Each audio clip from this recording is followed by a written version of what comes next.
Welcome back to the Daily Rollup.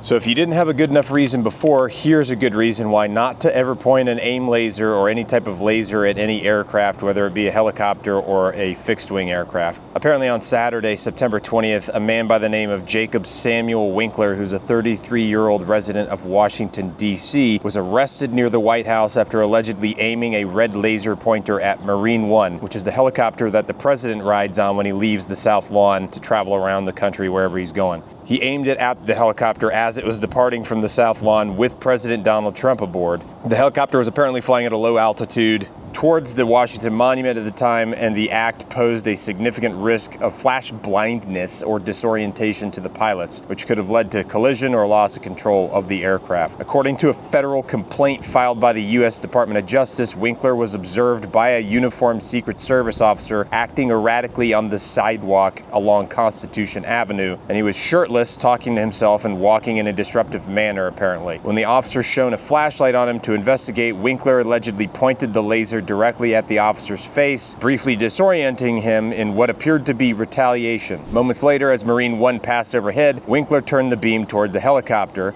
and apparently they also found a small knife in his possession when they arrested him. He was also detained shortly after that, and during questioning, he admitted to the act, saying he apologized on the scene, saying, "I should apologize to Donald Trump." He later told investigators he was unaware pointing the laser at an aircraft was illegal, claiming he often aimed it at everyday objects like stop signs. At the time, the president was en route to Mount Vernon, Virginia, to deliver remarks at an event hosted by the American Cornerstone Institute. Now, so far, Winkler's been charged with one count of aiming a laser pointer at an aircraft, which is a felony. Basically prohibits you from doing that to any special aircraft jurisdiction of the United States, and it carries a maximum penalty of 5 years in federal prison, a fine of up to $250,000, and an additional civil penalty of up to $32,000 imposed by the Federal Aviation Administration. So yeah, that's a good lesson for everybody. Don't point lasers at any aircraft at all, and then you can avoid having this problem.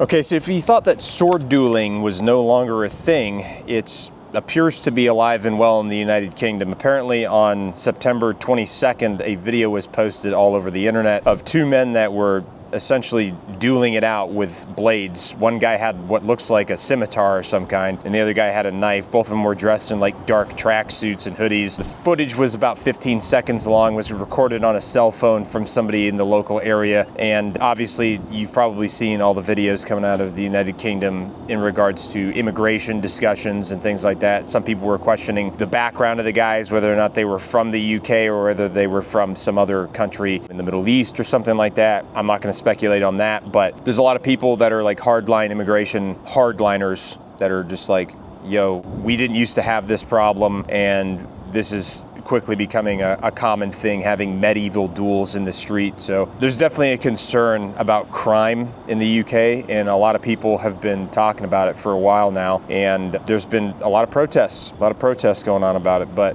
because guns are outlawed in the UK, a lot more of the violence that happens there typically happens with bladed weapons, which led to passing new laws restricting lengths of blades and things of that nature, but it appears that it's still a problem. So the police currently haven't responded or publicly commented on the video, but a lot of these events lead to more investigations from the UK's government under the UK Offensive Weapons Act, which if you want to know what the UK Offensive Weapons Act, you can look that up and see what that entails. But anyway, wild stuff. Definitely not something you expect to see on the streets of like Birmingham. So on September 22nd of 2025, the UN General Assembly was gathering in New York for a large meeting that was taking place, and the French President Emmanuel Macron ended up getting stopped and delayed while he was departing the UN headquarters moments after delivering a speech because the US presidential motorcade was passing through the area. And it's kind of funny just because the video went viral of a police officer, NYPD officer, apologizing to the president of France, saying, "Hey, look, I'm sorry, Mr. President, I'm really sorry, everything is blocked at the moment because there's a motorcade coming up from President Donald Trump."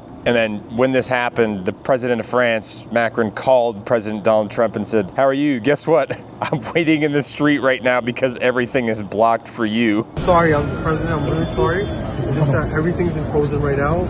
There's a motorcade coming right now. How are you? Guess what? I'm waiting in the street because everything is frozen for you. So it's just kind of funny, like they had that relationship where he's like just kind of funny, joking around about it. And then they started just talking, saying, how are you doing? You know, guess what? I'm waiting in the street right now because everything's blocked. But at the end of the day, like Macron understood, like he got it. He's, you know, this is a pretty standard protocol whenever there's like overlaps or anything like that and the president is traveling around in the United States. Like obviously that supersedes everything else that's going on just because security is very high priority for them, obviously. So at the end of the day, Macron seemed like he was okay with it and kind of like was like, all right, it is what it is, you know.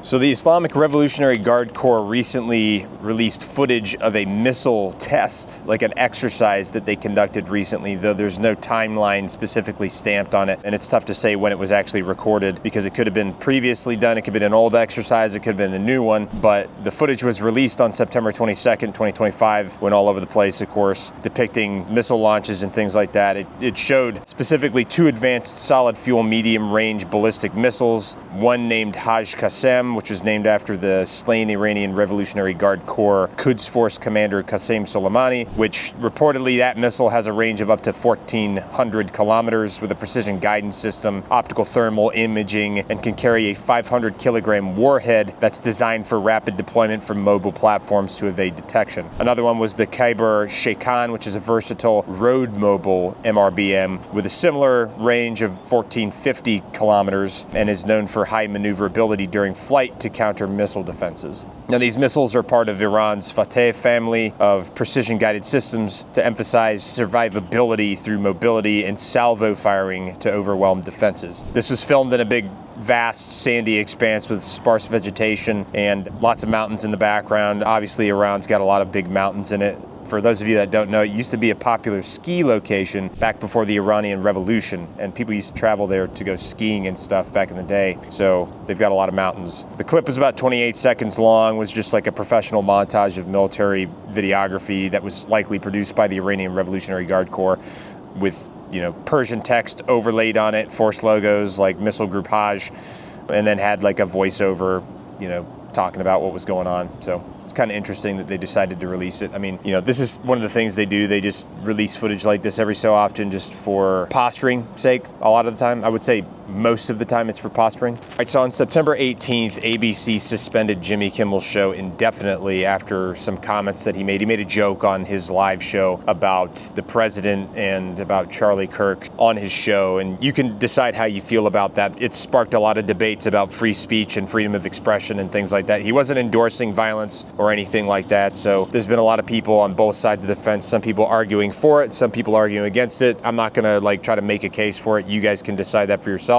But either way, he was suspended indefinitely by ABC after following some pressure from some ABC affiliates, specifically from Sinclair Broadcast Group. But anyway, after there was some backlash from some Hollywood stars and viewer boycotts, Disney reversed their course, saying that they had thoughtful conversations with Jimmy Kimmel. And then on September 22nd, the company announced that the show was going to return on Tuesday, September 23rd. Now, after Disney said that he was going to be reinstated and that the show was going to start broadcasting again, the Sinclair Broadcast Group, likely the House Sinclair Group, announced that it would continue to preempt Jimmy Kimmel Live on its ABC affiliates nationwide. And apparently the Sinclair station said they were going to replace the show with local news programming after stating, quote, "Beginning Tuesday night, Sinclair will be preempting Jimmy Kimmel Live across our ABC affiliate sections and replacing it with news programming that better serves our communities," end quote. So it seems like there's still a little bit of back and forth. You know, ABC and Disney said they were going to start broadcasting it again, and then the Sinclair Group said that they're going to block that broadcasting. So I don't know what's going to happen. It seems like there's definitely some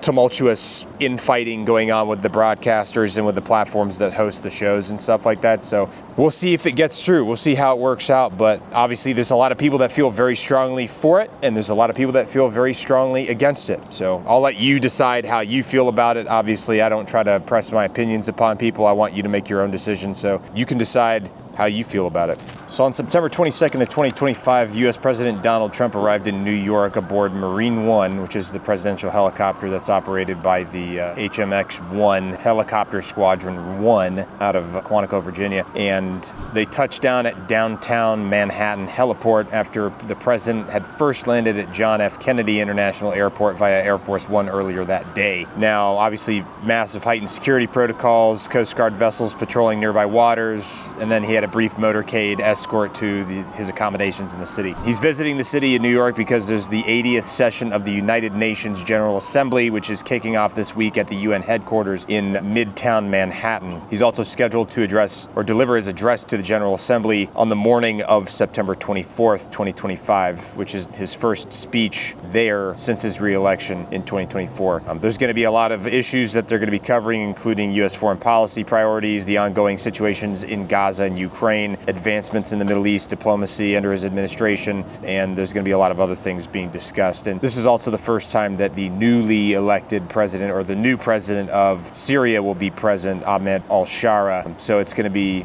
a very interesting situation. I think this will be the second time he's encountered the Syrian president al-Shara, who's basically like an interim leader who was put into place after the ousting of the previous Bashar al-Assad regime in 2025. Now, there's going to be other confirmed meetings that are taking place, including sessions with leaders from Israel, Saudi Arabia, and Ukraine, and it's going to be a pretty big deal. A lot of stuff going to be getting covered, and a lot of things could be coming out of this conference. So I would pay close attention to this one. All right, guys, that's it for the daily roll-up for today. I appreciate you watching the video until now. Believe it or not, if you watch the video all the way through like this, it actually does help boost it in the algorithm, and it helps support the channel, and it helps enable me to continue to do these things. So I appreciate the support. Another way you can support the channel is please like this video, leave a comment below in the comment section, and share the video with your friends. And as always, we will see you in the next video.